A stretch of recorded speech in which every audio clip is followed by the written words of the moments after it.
Mi nombre es Florencio Morales. Tengo 70 años y mi yerno Sergio me metió en un asilo para quedarse con mi casa. Pero lo que él no sabía es que yo vendí esa propiedad por $1.800.000 antes de irme.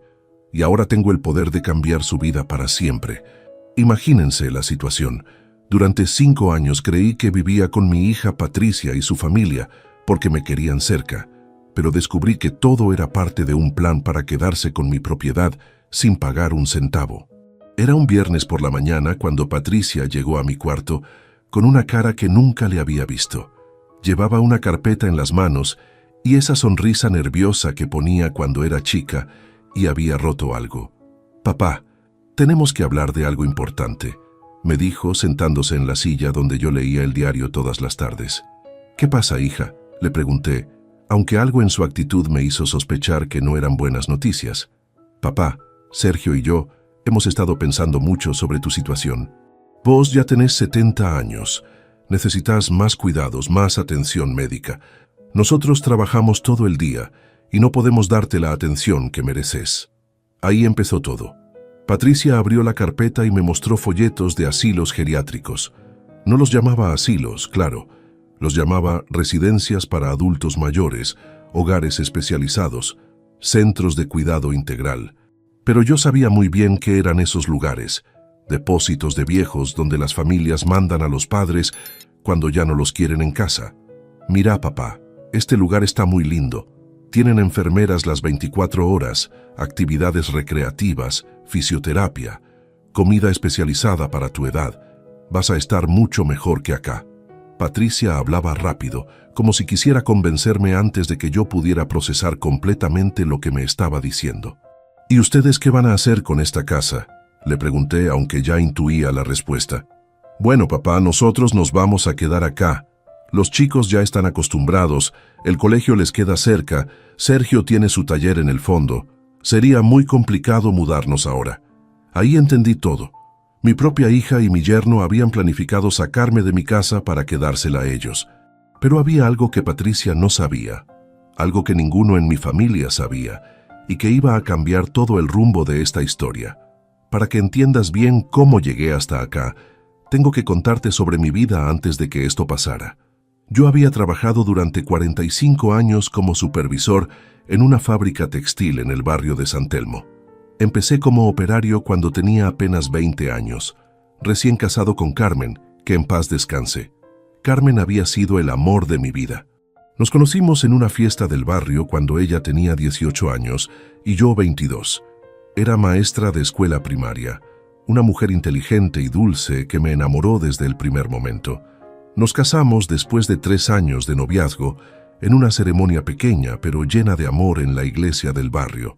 Los primeros años fueron duros económicamente. Yo ganaba poco en la fábrica y Carmen trabajaba en una escuela pública donde el sueldo era miserable. Alquilábamos una pieza en una pensión del centro. Compartíamos el baño con otros inquilinos. Cocinábamos en un anafe pequeño, pero éramos felices porque estábamos juntos construyendo nuestro futuro. Cuando Carmen quedó embarazada de Patricia, decidimos que teníamos que conseguir una casa propia. Durante 2 años ahorramos cada peso que pudimos. Carmen dejó de comprar ropa nueva. Yo trabajaba horas extras los fines de semana. No salíamos a comer afuera, no íbamos al cine. Todo el dinero iba a una lata que guardábamos debajo de la cama. Finalmente, juntamos lo suficiente para el anticipo de esta casa.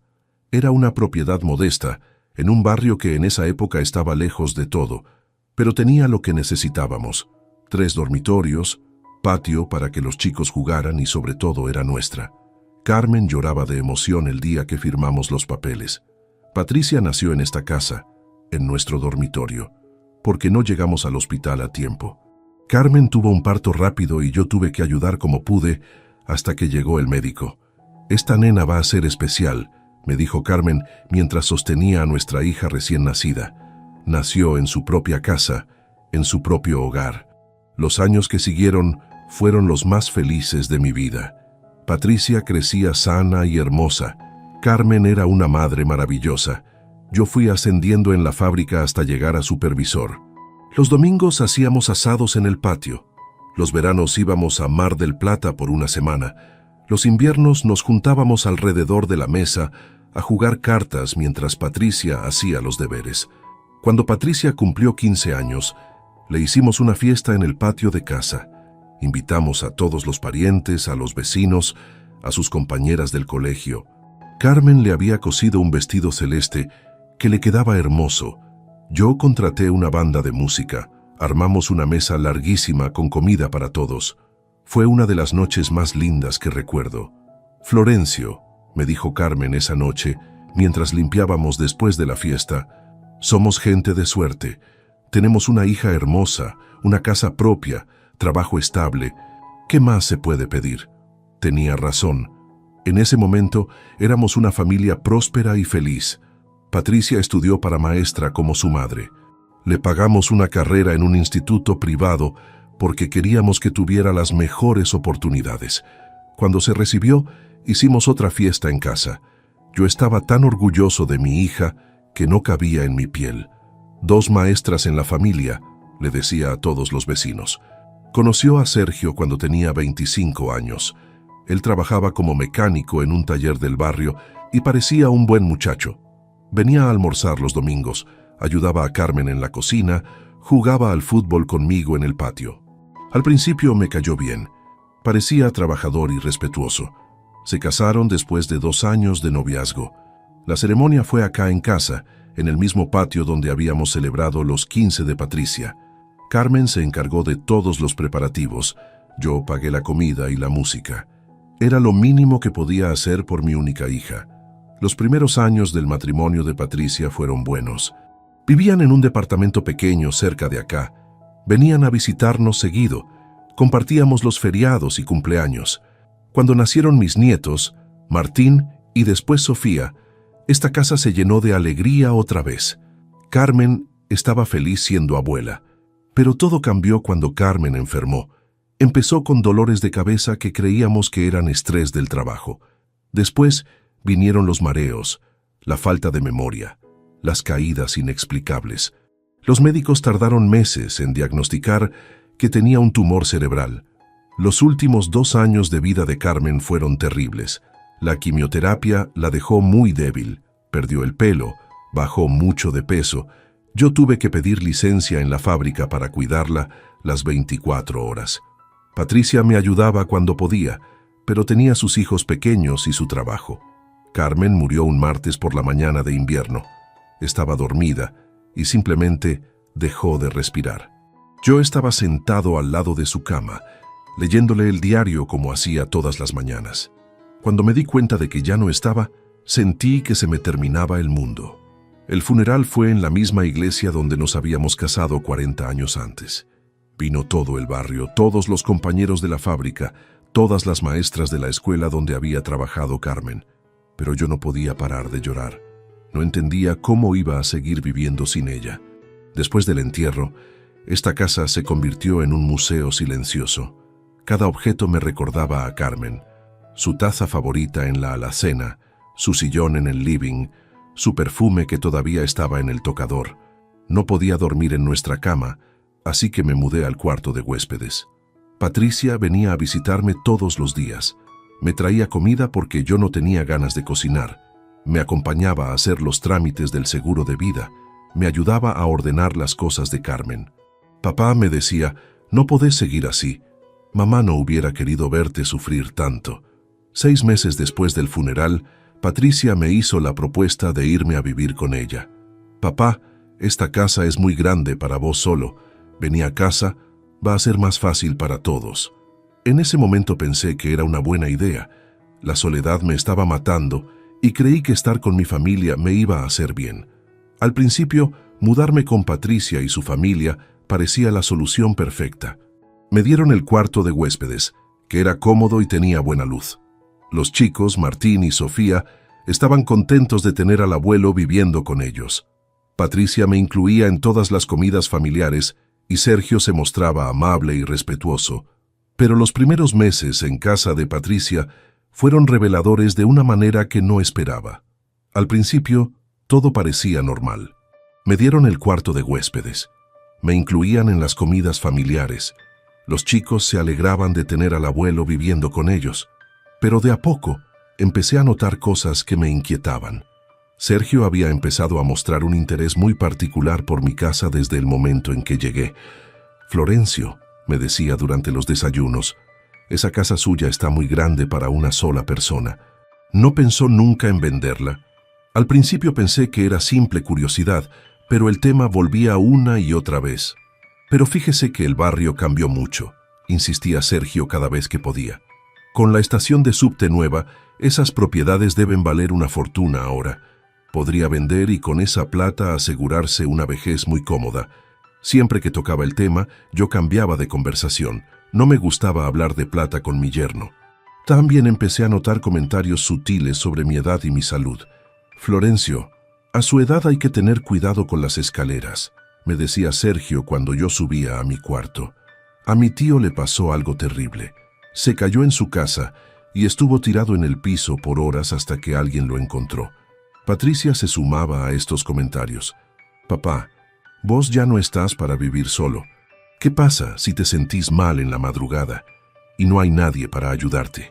Al principio interpreté estas observaciones como preocupación genuina por mi bienestar. Ahora me doy cuenta de que estaban sembrando la idea de que yo era incapaz de cuidarme solo. Durante el primer año, también noté que Sergio empezó a pasar mucho tiempo en mi casa vacía. «Voy a controlar que todo esté bien», me decía. «No se puede dejar una casa sola mucho tiempo porque se pueden meter ladrones». Volvía siempre con reportes sobre cosas que había que arreglar, mejoras que había que hacer, gastos que había que afrontar. «La canilla de la cocina pierde», me informaba. «El techo del baño tiene una mancha de humedad. La puerta del garage no cierra bien». Cada problema que identificaba venía acompañado de la misma sugerencia. «Florencio, mantener esa casa le va a costar una fortuna. ¿No sería mejor venderla?» Un día, Sergio me trajo el diario abierto en la sección de clasificados inmobiliarios. «Mire, Florencio, acá hay una casa igual a la suya que se vendió por $1.200.000. ¿Se da cuenta del dinero que está perdiendo al tener esa casa vacía?» La cifra me impresionó, pero algo en su insistencia me hizo sospechar. Después de ese comentario, empecé a prestar más atención a las conversaciones familiares y descubrí que el tema de mi casa aparecía con frecuencia cuando creían que yo no estaba escuchando. Una tarde, mientras fingía dormir la siesta en el sillón del living, escuché a Patricia y Sergio hablar en la cocina. «Ya va a ser 2 años que papá vive acá», decía Patricia. «¿Cuánto más vamos a esperar?» «Paciencia», le respondía Sergio. «Estas cosas hay que hacerlas bien. No podemos apurarlo porque se va a dar cuenta de lo que estamos haciendo». «¿Y si él nunca quiere vender?» «Va a querer», respondió Sergio con una seguridad que me dio escalofríos. «Solo tenemos que esperar el momento adecuado». Esa conversación fue la primera confirmación de que mis sospechas eran ciertas, pero necesitaba más evidencia antes de tomar cualquier decisión. Durante las siguientes semanas, me convertí en un detective de mi propia familia. Prestaba atención a cada comentario, a cada mirada, a cada conversación que cortaban cuando yo aparecía. Una noche escuché una conversación telefónica que Patricia tenía con alguien en su cuarto. Las paredes eran delgadas y no podía evitar escuchar desde mi habitación de al lado. «No, Cristina», le decía a quien supuse que era su amiga. «Papá todavía no entiende que tiene que vender la casa. Sergio dice que hay que ser más directos», siguió Patricia. «Que le tengamos que explicar que a su edad no puede seguir siendo propietario de una casa que no usa, que es irresponsable de su parte». «Irresponsable». Mi propia hija creía que era irresponsable que yo conservara mi casa. «El plan es convencerlo de que se vaya a un geriátrico», continuó Patricia. «Una vez que esté internado, va a tener que vender la casa para pagar los gastos. Y nosotros podemos ayudarlo con la gestión de la venta». Ayudarlo con la gestión, lo que significa que ellos se iban a quedar con la comisión y probablemente con mucho más. Al día siguiente, mientras Patricia estaba trabajando y los chicos en el colegio, Sergio se acercó a mí con una propuesta que me confirmó todo lo que había sospechado. «Florencio», me dijo, «Patricia y yo estuvimos hablando sobre su futuro. Creemos que sería bueno que empiece a considerar seriamente qué va a hacer con su casa». «¿Qué quiere decir?», le pregunté, fingiendo inocencia. «Bueno», Usted ya tiene 70 años. No está bien que viva solo en esa casa tan grande. Y nosotros no podemos estar controlando todo el tiempo si está bien o si necesita algo. Sus palabras eran una mezcla de falsa preocupación y amenaza velada. ¿Y qué sugiere que haga?, le pregunté. Mire, hay lugares muy buenos para gente de su edad. Residencias donde va a estar cuidado, donde va a tener compañía, donde no se va a tener que preocupar por nada. Mientras hablaba, yo pensaba en la conversación telefónica de Patricia. Todo estaba saliendo exactamente como lo habían planeado. ¿Y mi casa?, pregunté. Su casa se puede vender. Con esa plata va a poder pagar la residencia y va a vivir muy cómodo el resto de su vida. Ahí estaba la propuesta completa. Ellos me mandaban al geriátrico y se quedaban con el dinero de mi casa como administradores de mis bienes. Déjeme pensarlo, le dije. Por supuesto, me respondió Sergio con una sonrisa que no me gustó nada. Pero no se tome mucho tiempo. A su edad, las decisiones importantes no se pueden postergar demasiado. La amenaza era clara. O aceptaba su plan, o ellos tomarían las medidas necesarias para que yo no tuviera opción. Esa misma tarde, mientras ellos creían que yo estaba durmiendo la siesta, llamé por teléfono a un abogado que conocía del barrio. «Doctor Fernández», le dije, «necesito consultarle algo muy delicado sobre mis derechos como propietario de una casa». Le expliqué toda la situación sin dar nombres específicos. El abogado me escuchó en silencio y después me dijo algo que me tranquilizó y me preocupó al mismo tiempo. «Señor, mientras usted esté en plenas facultades mentales, nadie puede obligarlo a vender su propiedad. Pero si su familia logra demostrar que usted no puede cuidarse solo, podrían iniciar un proceso de insania para tomar control de sus bienes». «¿Qué necesitarían para demostrar eso?», le pregunté con el corazón en la garganta. «Informes médicos que certifiquen deterioro mental, testigos que declaren que usted no puede valerse por sí mismo, evidencia de que su casa está en mal estado por negligencia. Ese tipo de cosas». Todo empezó a encajar en mi cabeza. Los comentarios constantes sobre mi edad y mi salud, las visitas frecuentes a mi casa para identificar problemas, la insistencia en que no podía vivir solo. Estaban construyendo un caso para declararme incapaz. Esa noche tomé la decisión más importante de mi vida. No iba a esperar a que ellos ejecutaran su plan. Me iba a adelantar. Al día siguiente, mientras Patricia y Sergio estaban trabajando, hice la llamada que cambiaría todo. 2 meses antes de esta situación, yo había recibido una llamada de una inmobiliaria del barrio. «Señor Morales, somos de Inmobiliaria Palermo. Tenemos un cliente que está muy interesado en comprar su casa. ¿Estaría dispuesto a recibirlo para que la conozca?». Al principio les dije que no tenía intención de vender. Pero el agente inmobiliario insistió. «Señor Morales, nuestro cliente está dispuesto a pagar muy bien. El barrio está en pleno crecimiento y las propiedades como la suya son muy codiciadas. ¿Cuánto están dispuestos a ofrecer?», le pregunté por curiosidad. $1.800.000, me respondió. La cifra me dejó sin palabras. Yo había comprado esa casa 30 años atrás por $50.000. El crecimiento del valor era increíble. «Déjeme pensarlo», le dije al agente. «No se tome mucho tiempo», me respondió. «Este tipo de oportunidades no duran para siempre». Colgué el teléfono y me quedé pensando. En ese momento no tenía intención de vender, pero algo me hizo guardar el número de teléfono del agente. Ahora, después de descubrir el plan de Patricia y Sergio, ese número de teléfono se había convertido en mi salvación. Llamé a la inmobiliaria. «Habla Florencio Morales», les dije. «¿Todavía sigue interesado su cliente en comprar mi casa?». «Por supuesto, señor Morales». ¿Cambió de opinión? «Sí, pero necesito que la operación se haga rápido y en absoluto secreto».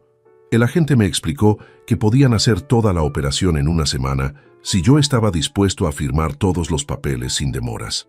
«Perfecto», le dije, «pero quiero que el dinero se deposite en una cuenta nueva que voy a abrir especialmente para esta venta».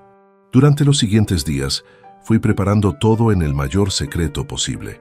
Abrí una cuenta nueva en un banco del centro, contraté los servicios de un escribano que recomendó la inmobiliaria e incluso fui a ver algunas residencias geriátricas por mi propia cuenta. Pero no estaba buscando el tipo de lugar que Patricia me había mostrado en los folletos. Estaba buscando algo completamente diferente. Quería un lugar donde pudiera vivir con dignidad, no un depósito de viejos abandonados. Fue así como encontré Villa Serena. No era técnicamente un geriátrico, sino una residencia privada para personas mayores independientes con recursos económicos, departamentos propios, servicios opcionales, actividades culturales, pero sobre todo, libertad para tomar mis propias decisiones. Señor Morales, me dijo la directora cuando fui a visitarlo, este no es un lugar para personas que necesitan cuidados intensivos.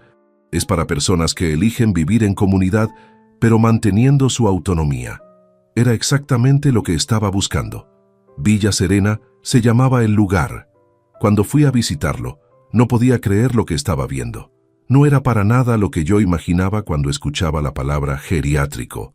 Era más parecido a un hotel 5 estrellas especializado en gente mayor. Señor Morales, me dijo la directora durante la visita, Villa Serena no es una institución médica tradicional. Es una comunidad residencial para personas mayores independientes que eligen vivir con otros de su edad, pero manteniendo su autonomía y dignidad. Me mostró las instalaciones y quedé impresionado. Departamentos privados de 1 y 2 ambientes, cada uno con balcón propio y vista al jardín. Cocina completa por si querían preparar sus propias comidas, pero también un comedor comunitario con chef profesional. Biblioteca, sala de estar con chimenea, salón de juegos, gimnasio adaptado para gente mayor. ¿Y cuánto cuesta vivir acá?, le pregunté, esperando una cifra astronómica.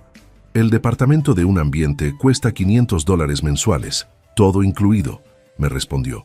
Servicios, comidas, limpieza, actividades, atención médica básica, todo. No podía creerlo. Con el dinero de la venta de mi casa, yo podía vivir en ese lugar durante más de 300 años. ¿Hay lista de espera?, le pregunté. En este momento tenemos 2 departamentos disponibles, me dijo, pero no duran mucho tiempo libres. La gente que viene acá se queda. Me interesa, le dije sin dudar. ¿Qué necesito hacer para reservar uno? Traer un certificado médico que confirme que usted puede valerse por sí mismo, referencias económicas que demuestren que puede pagar las cuotas y una entrevista psicológica para confirmar que se va a adaptar bien a la vida comunitaria. Todos los trámites los hice en secreto durante esa semana. El certificado médico fue fácil. A los 70 años yo estaba en excelente estado de salud. Las referencias económicas también. Con $1.800.000 en el banco, no había dudas sobre mi solvencia. La entrevista psicológica fue la más interesante. ¿Por qué eligió venir a vivir acá?, me preguntó la psicóloga. Porque quiero tomar mis propias decisiones sobre cómo vivir el resto de mi vida, le respondí. ¿Hay algún problema familiar que lo motive a tomar esta decisión? Sí, le dije. Mi familia cree que soy incapaz de cuidarme solo y quiere internarme en un geriátrico tradicional para quedarse con mi casa. La psicóloga tomó notas mientras yo le contaba toda la historia. ¿Y usted cómo se siente respecto a esa situación? Me siento decepcionado de mi familia, pero orgulloso de mí mismo por haber encontrado una solución, le respondí. Esa solución incluye cortar relaciones con su familia. No necesariamente, pero sí incluye demostrarles que yo tengo el control de mi vida. Al final de la entrevista, la psicóloga me dijo algo que me tranquilizó mucho. Señor Morales, usted está tomando una decisión muy inteligente. Muchas personas de su edad vienen acá escapando de situaciones familiares similares. Acá va a encontrar respeto, autonomía y compañía de calidad.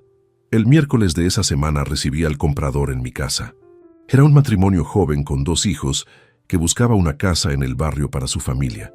Señor Morales, me dijo el hombre después de recorrer toda la propiedad, esta casa tiene exactamente lo que estamos buscando. La ubicación es perfecta, el estado es excelente, el tamaño es ideal para nuestra familia. ¿Podemos cerrar el trato esta misma semana?, me preguntó la mujer. Por supuesto, le respondí, pero necesito que entiendan que mi familia no sabe que estoy vendiendo.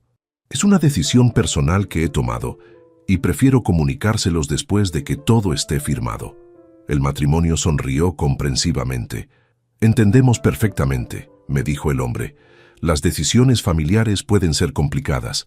Nosotros respetamos su privacidad. El viernes por la mañana, el mismo día que Patricia me había mostrado los folletos del geriátrico que ellos habían elegido para mí, yo firmé la escritura de venta de mi casa. $1.800.000 depositados en una cuenta bancaria que solo yo conocía. De golpe, este viejo que su familia quería declarar incapaz se había convertido en millonario. El lunes por la mañana, cuando Patricia y Sergio se levantaron para ir a trabajar, yo ya tenía mi valija armada y los papeles de Villa Serena firmados. ¿A dónde vas, papá?, me preguntó Patricia cuando me vio con el equipaje en la puerta. Al geriátrico, le respondí con la sonrisa más grande de mi vida. Decidí que tenés razón. Es hora de que me vaya. La cara de alivio de Sergio no tenía precio, pero había algo más en su expresión, una ansiedad mal disimulada por algo que todavía no había mencionado. «Qué bueno, Florencio», me dijo tratando de controlar su emoción. «Vas a ver que vas a estar mucho mejor. ¿Querés que te lleve?» «No hace falta», le dije. «Ya llamé un taxi. En 20 minutos viene a buscarme». Sergio se paseaba nervioso por la cocina. Patricia se había quedado callada, como si no pudiera creer que finalmente se había salido con la suya. Los chicos desayunaban en silencio, sin entender completamente qué estaba pasando, pero intuyendo que algo importante había cambiado. «Abuelo», me dijo Martín, mi nieto de 16 años, «¿es verdad que te vas a vivir a otro lado?» «Sí, Martín», le respondí. «El abuelo va a vivir en un lugar donde va a estar más cómodo». «¿Y nos vas a poder visitar?», me preguntó Sofía, mi nieta de 14 años. «Ustedes me van a poder visitar a mí», le dije. «Cuando quieran, siempre que quieran». Patricia me miró con sorpresa. Probablemente había pensado que al mandarme al geriátrico iba a ser más difícil para los chicos mantener contacto conmigo. «¿Y los papeles de la casa?», preguntó Sergio, finalmente llegando al tema que realmente le importaba. «Ah, sí, los papeles», dije, como si se me hubiera olvidado el detalle más importante. Saqué de mi bolsillo un sobre que había preparado la noche anterior. «Acá están todos los documentos que necesitan». Sergio agarró el sobre con unas ganas que daba vergüenza ajena. Lo quería abrir ahí mismo, pero supongo que le pareció demasiado obvio. «Gracias, Florencio», me dijo. «Nosotros nos vamos a encargar de todo. Usted no se preocupe por nada». En ese momento sonó la bocina del taxi. «Bueno», dije levantando mi valija, «me tengo que ir». Me acerqué a mis nietos y los abracé fuerte. «Acuérdense de que el abuelo los quiere mucho», les dije, «y acuérdense de venir a visitarme». Patricia me acompañó hasta la puerta. Por un momento pareció dudar como si quisiera decirme algo. «Papá», me dijo finalmente, «¿estás seguro de que esto es lo que querés?» «Muy seguro, hija», le respondí. «Por primera vez en mucho tiempo, muy seguro». Me fui de esa casa donde había vivido 5 años, creyendo que era bienvenido, pero llevando conmigo el secreto más grande de mi vida. En el taxi, camino a Villa Serena, no pude evitar sonreír pensando en lo que pasaría cuando Sergio abriera el sobre. Dentro del sobre no había escrituras ni títulos de propiedad. Había una sola hoja de papel con la dirección de Villa Serena, mi número de teléfono nuevo y una nota que decía: «Si quieren visitarme, pueden encontrarme acá. También pueden encontrar acá las llaves de mi casa, que vendí por $1.800.000 antes de irme. Con amor, Florencio». El taxista, un hombre mayor como yo, me miró por el espejo retrovisor. «¿Se va a vivir a Villa Serena?», me preguntó. «¿Usted conoce el lugar?» «Mi cuñado vive ahí hace 3 años», me respondió. «Dice que es el mejor lugar donde vivió en su vida, que está lleno de gente interesante y que se siente como en un hotel». Durante el viaje, el taxista me contó la historia de su cuñado. Estaba viviendo con su hijo y la nuera, pero no se llevaban bien. Un día decidió que era mejor vivir solo y se mudó a Villa Serena. Ahora la relación con la familia mejoró porque ya no conviven. Se ven cuando quieren verse, no cuando tienen que verse. Cuando llegamos a Villa Serena, entendí por qué el cuñado del taxista estaba tan contento. El lugar parecía un resort en medio de la ciudad. Jardines perfectos, edificios bajos rodeados de árboles, gente mayor caminando tranquila por los senderos. Nada que ver con la imagen deprimente que yo tenía de los geriátricos. «Señor Morales», me recibió la directora en la entrada. «Bienvenido a su nuevo hogar. Espero que sea muy feliz acá». Me acompañó hasta mi departamento, un ambiente amplio con balcón que daba al jardín principal. Los muebles eran cómodos y modernos. La cocina tenía todo lo necesario. El baño estaba adaptado para gente mayor, pero sin que pareciera un hospital. ¿Necesita ayuda para instalarse?, me preguntó. No, gracias, le respondí. Creo que me voy a adaptar muy rápido. Y era verdad.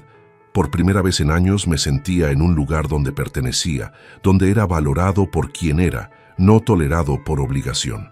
La primera llamada de Patricia llegó exactamente 2 horas después de que yo me hubiera instalado. El teléfono sonó cuando estaba acomodando mi ropa en el placard. «Papá», gritó apenas atendí. «¿Qué significa esta nota? ¿Qué quiere decir que vendiste la casa?» «Significa exactamente lo que dice, hija», le respondí con calma. «Vendí mi casa antes de venir acá». «Pero esa casa era nuestra herencia», siguió gritando. «Era la herencia de los chicos. No tenías derecho a venderla sin consultarnos». «¿Nuestra herencia?», le pregunté. «Hija, esa casa era mía. Yo la compré, yo la pagué, yo viví ahí con tu madre durante 40 años. No era herencia de nadie mientras yo estuviera vivo. Pero nosotros contábamos con esa casa. Hicimos planes». «Sí, ya sé qué planes hicieron», le dije. «Yo escuché todas las conversaciones. Sé que me querían mandar al asilo para quedarse con mi propiedad. Bueno, misión cumplida. Me fui al asilo, pero me llevé la casa conmigo». El silencio del otro lado del teléfono duró casi 2 minutos. Después, Patricia empezó a llorar. «Papá, por favor, dime que esto es una broma. Dime que no vendiste realmente la casa». «No es una broma, Patricia. Es la consecuencia de las decisiones que ustedes tomaron». «Pero papá, esa casa valía una fortuna. Con esa plata podríamos haber comprado algo más grande, podríamos haber mejorado nuestra situación». Ahí estaba la verdad. No estaban preocupados por mi bienestar, estaban preocupados por el dinero que habían perdido. Sergio se puso al teléfono. Su voz sonaba diferente, más agresiva. «Florencio, ¿usted se da cuenta de lo que hizo? ¿Dónde vamos a vivir nosotros ahora?» «En el mismo lugar donde pensaban vivir antes», le respondí. «En su casa. La diferencia es que ahora van a tener que pagar por ella como todo el mundo». «Pero nosotros no tenemos plata para comprar una casa», gritó Sergio. «Contábamos con su casa para mejorar nuestra situación económica». «Entonces van a tener que trabajar más para ganar más», le dije, como hace la mayoría de la gente que no tiene la suerte de heredar propiedades gratis. «Usted nos estafó», me gritó. «Nos hizo creer que nos iba a dejar la casa y después la vendió a nuestras espaldas». «Yo nunca les prometí que les iba a dejar mi casa», le respondí. «Ustedes dieron por sentado que tenían derecho a mi propiedad. Se equivocaron». Durante las siguientes semanas, las llamadas se sucedieron todos los días. Patricia lloraba, me suplicaba, me prometía que podíamos arreglar todo si yo recuperaba la casa de alguna manera. Sergio alternaba entre enojarse conmigo y tratar de convencerme de que había tomado una decisión muy drástica que perjudicaba a toda la familia. «Florencio», me dijo en una de esas llamadas, «nosotros nunca quisimos lastimarlo. Solo pensábamos en su bienestar. Creíamos que era mejor para usted estar en un lugar especializado». «Mi bienestar», le respondí, «no incluía que ustedes se quedaran con mi casa sin pagarla. Mi bienestar incluía que me respetaran como el dueño de mis propias decisiones». «¿Y los chicos?», me preguntó Patricia en otra llamada. «¿No pensaste en los chicos? Ellos también se van a ver perjudicados por tu decisión. Los chicos van a aprender una lección muy valiosa», le respondí. «Van a aprender que los abuelos no son herencias en vida. Van a aprender que la gente mayor tiene derecho a tomar sus propias decisiones». Mientras tanto, mi vida en Villa Serena había comenzado de la mejor manera posible. El primer día conocí a don Ricardo, un hombre de 75 años, que había sido contador y que se había mudado ahí después de enviudar. «¿Usted también escapó de la familia?», me preguntó con una sonrisa mientras tomábamos mate en el jardín. «¿Cómo se dio cuenta?», le pregunté. «Por la cara de alivio que tiene», me respondió.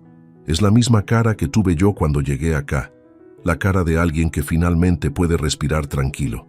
Me contó su historia, muy parecida a la mía. Hijos que lo veían como una carga, que querían tomar control de sus bienes, que habían planificado su futuro sin consultarlo. ¿Y cómo está la relación con su familia ahora?, le pregunté. Mucho mejor, me respondió. Porque ahora cuando nos vemos es porque queremos vernos, no porque yo dependo de ellos o ellos dependen de mí. La independencia mejoró la relación. También conocí a doña Esperanza, una señora de 68 años que había llegado a Villa Serena por decisión propia después de vender su casa en el interior. Mis hijos querían que me fuera a vivir con uno de ellos, me contó, pero yo preferí elegir mi propio camino. Acá tengo autonomía, compañía cuando quiero, soledad cuando necesito. Villa Serena era todo lo que había imaginado y más. Las actividades eran variadas e interesantes: talleres de lectura, clases de pintura, excursiones culturales, charlas sobre temas de actualidad. Pero lo más valioso era la compañía de gente de mi edad que había tomado decisiones similares a la mía. «Florencio», me dijo doña Esperanza un día mientras paseábamos por el jardín, «usted parece un hombre que tiene una historia interesante para contar». Le conté todo. Como había creído durante 5 años que vivía con mi familia por amor, como había descubierto que todo era parte de un plan para quedarse con mi casa, como había logrado vender la propiedad antes de que ellos pudieran arrebatármela. «Usted hizo lo correcto», me dijo Esperanza. «Yo también tuve que tomar decisiones difíciles con mi familia. A veces la gente confunde el amor con la conveniencia y hay que enseñarles la diferencia». Con el tiempo, Esperanza y yo desarrollamos una amistad que se convirtió en algo más profundo. 2 personas mayores que habían aprendido a valorar la independencia, que habían elegido vivir en sus propios términos, que habían entendido que la dignidad no se negocia por comodidad. 3 meses después de mudarme a Villa Serena, recibí una visita inesperada. Era Patricia, pero venía sola y con una cara muy diferente a la que había mostrado en nuestras conversaciones telefónicas. «Papá, ¿podemos hablar?» «Por supuesto, hija, sentate». Se sentó en mi sofá nuevo y miró alrededor del departamento. «Está muy lindo acá», me dijo. «Se ve que sos feliz». «Soy feliz», le confirmé. «Por primera vez en años, soy genuinamente feliz». «Papá, vengo a pedirte perdón. Un perdón de verdad, no como las otras veces». Me contó que había estado yendo a terapia psicológica, que había entendido cosas sobre ella misma que no le gustaban. «La psicóloga me hizo ver que yo estaba tratándote como si fueras una herencia en vida, no como mi padre. Y era exactamente eso lo que estabas haciendo», le respondí. «Pero me alegra que lo hayas entendido». Me dijo que yo tenía miedo de que la gente me viera como la hija que no podía valerse por sí misma, la que necesitaba que su papá la mantuviera.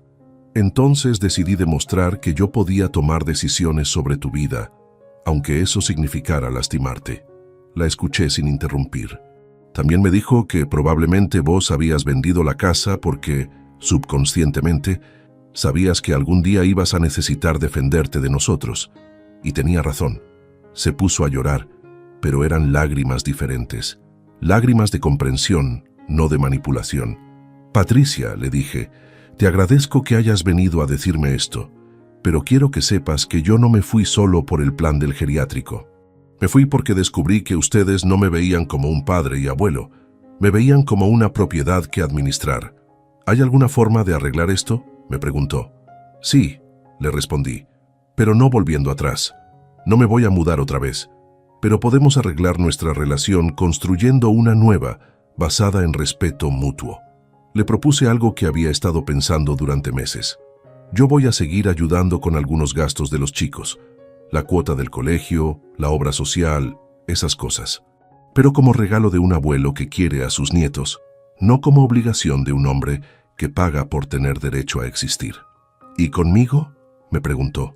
«¿Podemos tener una relación normal?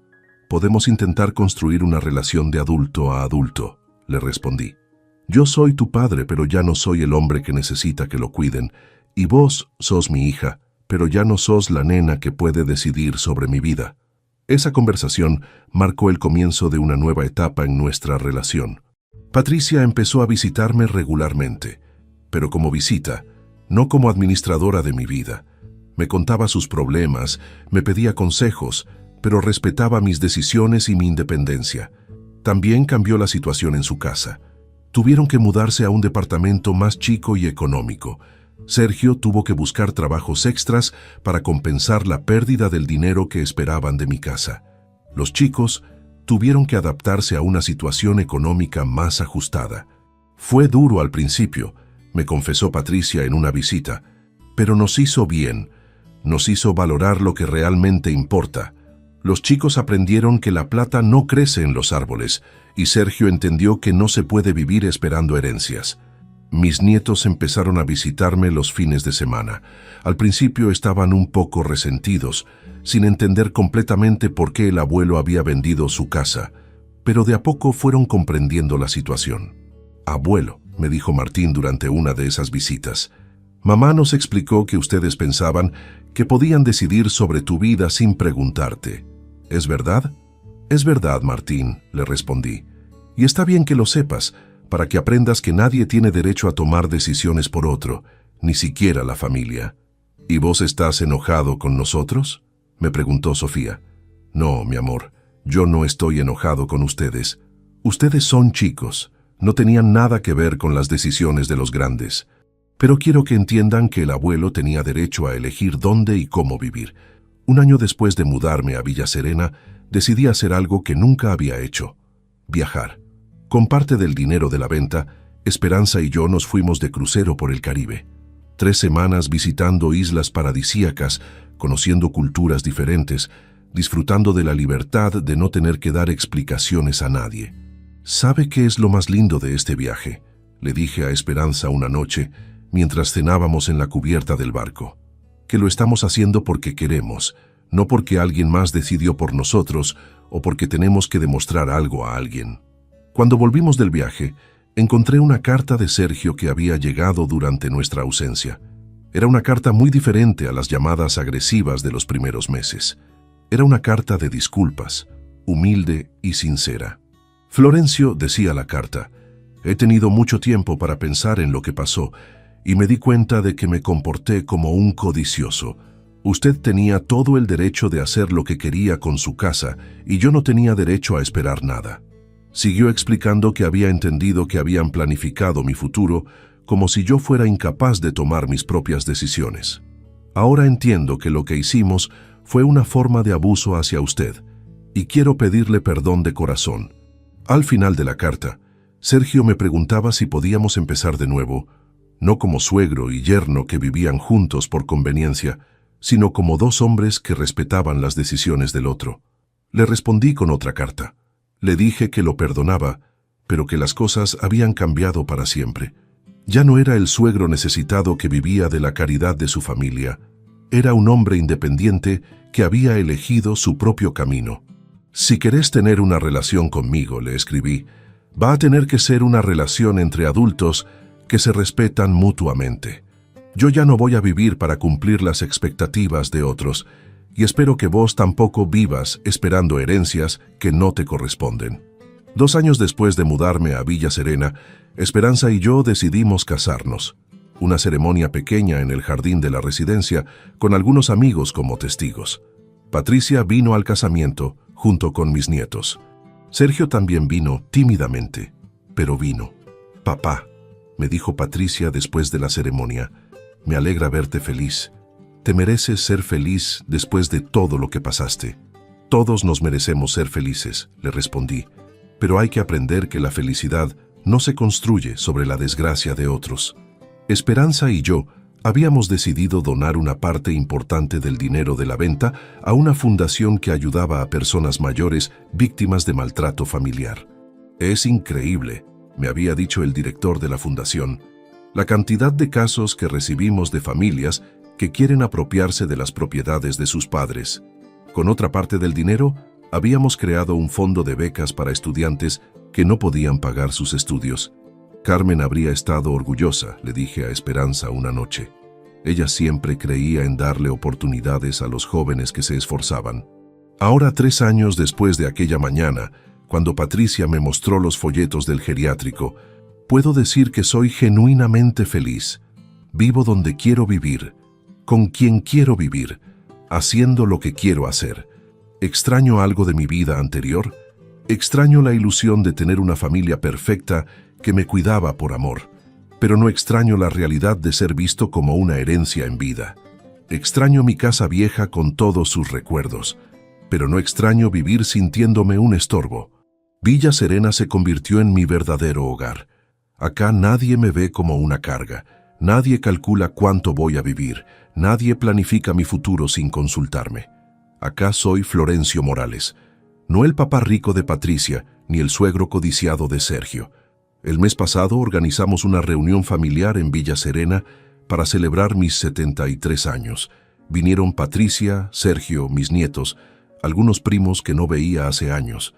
Pero esta vez era diferente. Era mi casa, mi celebración, mis invitados. «Abuelo», me dijo Martín durante el brindis, «quiero agradecerte por habernos enseñado algo muy importante. Nos enseñaste que las personas mayores no son objetos que se pueden mover cuando conviene, sino personas con derecho a tomar sus propias decisiones». Sus palabras me emocionaron más que todos los regalos juntos. «Martín», le respondí, «espero que nunca tengas que usar esa lección con tu propia familia. Pero si algún día la necesitas, recordá que defenderse no es ser malo, es ser digno. Y vos que me escuchaste hasta acá, vos que me acompañaste en esta historia que cambió mi vida para siempre, quiero decirte algo muy importante. Si alguna vez te encontrás en una situación donde tu propia familia te ve como una herencia en lugar de como una persona, recordá mi historia. Recordá que siempre tenés opciones, aunque no las veas al principio.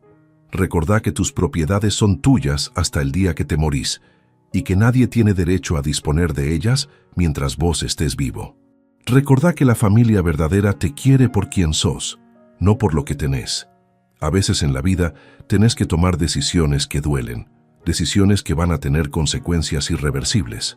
Pero si esas decisiones están basadas en defenderte de los que te quieren usar, entonces son las decisiones correctas. Porque una vida donde sos valorado por tu billetera en lugar de por tu corazón no es vida. Es apenas una existencia cómoda.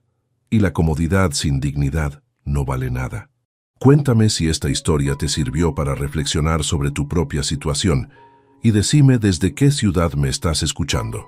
Porque al final, lo único que realmente importa no es cuánto dinero dejás cuando te morís, sino cuánto respeto ganás mientras estás vivo.